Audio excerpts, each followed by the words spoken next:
You know, the hardest thing for a black preacher, ain't that right, Cecil, is to be criticized by all the other black preachers. And these chuckleheads went out here last week and took this money from the Roman Catholic Church and the Church of Jesus Christ of Latter-day Saints and ran around here telling black folk, you better be afraid because your families are going to be destroyed if we don't pass Proposition 8. Now, I know, my people have been so beaten down, and I am a Marxist-Leninist unapologetically in my analysis. And when you beat people down, Marx called them the lumpen proletariat. There are a lot of folk who will do anything if you tell them things are going to get better. There are a lot of folk who will go for anything if you give them a little something. Oh, Reggie, hadn't we had problems in Chicago? All you had to do was give them Negroes a chicken, and they kept voting for the oppressor. Because having the chicken in the pot is better than having nothing at all, isn't it? And those who have 3 or 4 chickens in the freezer don't understand what hunger can do. We don't understand what living from day to day can do. We don't understand how beaten down. I want to excuse my people, but I am embarrassed and I am disappointed. But there are also many of us who are bisexual, gay, lesbian, and transgender who are black.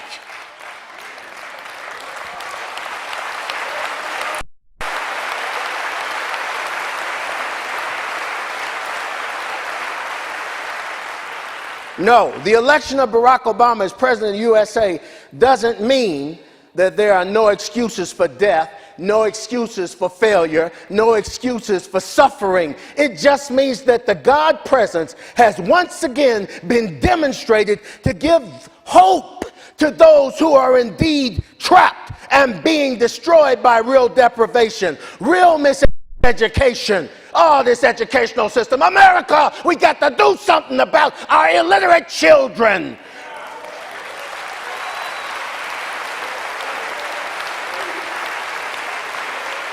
I'm going to tell you something. I used to work in Iowa and in South Dakota. I worked on the Rosebud Reservation for Native Americans. You know that the white people in Iowa and South Dakota could not read as well as the children in Chicago's inferior schools. America needs to do something about education. Education and not highways, not street lights, not bailing out corporations and banks needs to become the business of this country.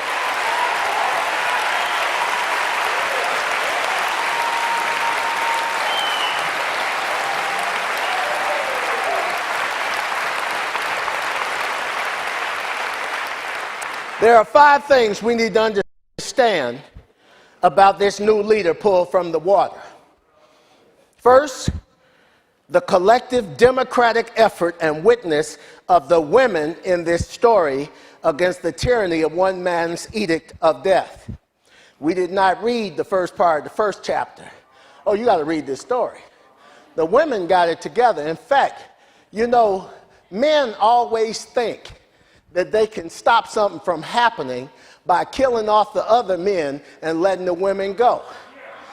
And that's why revolutions have continued in the world, because the women have been organizing and overthrowing the stupid men and their edicts.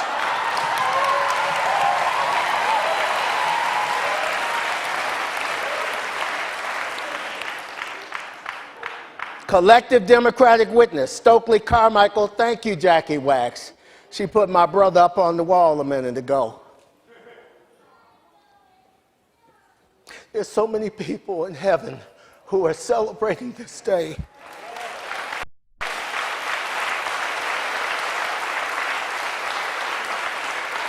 And Stokely said, if you want freedom, there's only one word you need to deal with: organize. Organize, organize, organize. 12 o'clock, right? In Oakland at the Mormon Temple. I never knew what that was. That's that big white thing up on the hill over there. We're going to be protesting for democracy for all of Americans at 12 o'clock up on the hill there. If you get there at 12:30, 1 o'clock, that's all right. You can still come out there and let your voice be heard. Some people at St. Mary's right now. The struggle continues, folks. It didn't end with the president. It just started with the election of Barack Obama.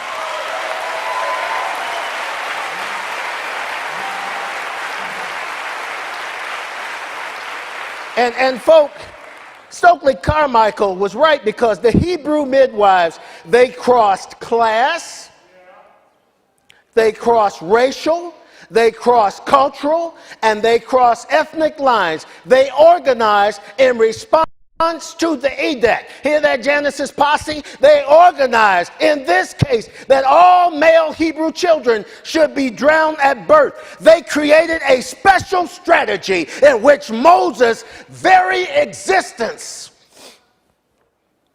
see, this is a symbol, folks. Moses' very existence became a symbol of resistance to tyranny. A symbol.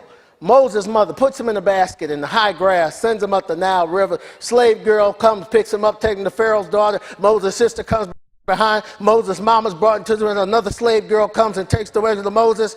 At least 5 women are involved in an act of defiance against an unjust law.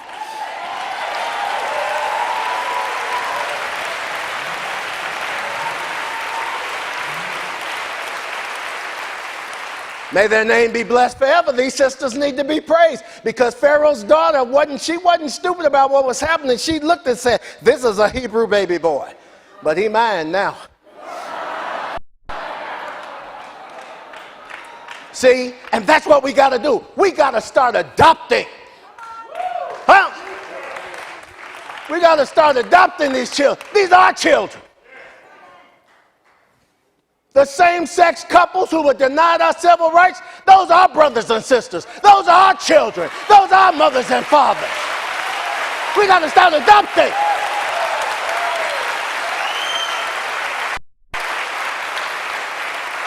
Second, notice there's no mention of Moses' father in the story.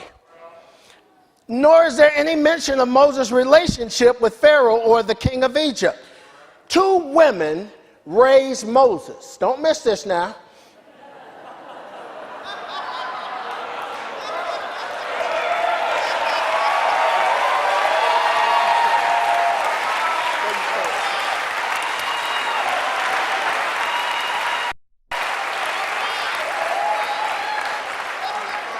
His natural mother and the daughter of Pharaoh supply his educational, emotional, and physical needs. Moses is a product of 2 loving same-gender parents.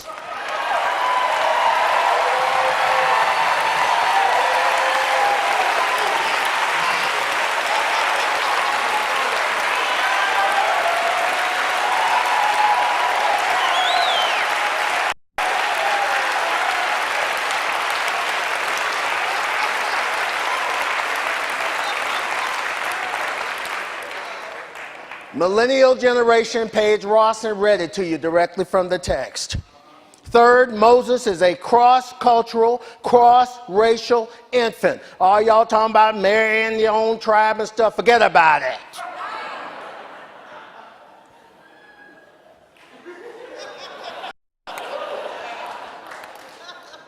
We're just people. Yes, we are. We all were dying together, 4,000 of us in Iraq. We were from every part of the globe. The 4,000 lives taken there, in addition to the over 100,000 lives of Iraqi and Iranian people lost so far in this war. And Moses later becomes cross-ethnic, because we got a tendency to run away from home. Home gets too hard. So we stop communicating with those who don't embrace us and love us. Moses had moved to another country, was speaking another language, and God got him and said, hey, you got God presence in you, boy. What you doing out here in the wilderness? Go back into the city. Go back into the town you came back. Go back to America. Go to Europe. Go to Canada. Go to South America. Go all over the globe. Get on the internet and let folk know that the God presence is about liberation. Let folk know that the God presence is about changing things. And go back and get your people out of slavery. Go back and do what you came for. You came to set people free, not to sit up in your penthouse sipping.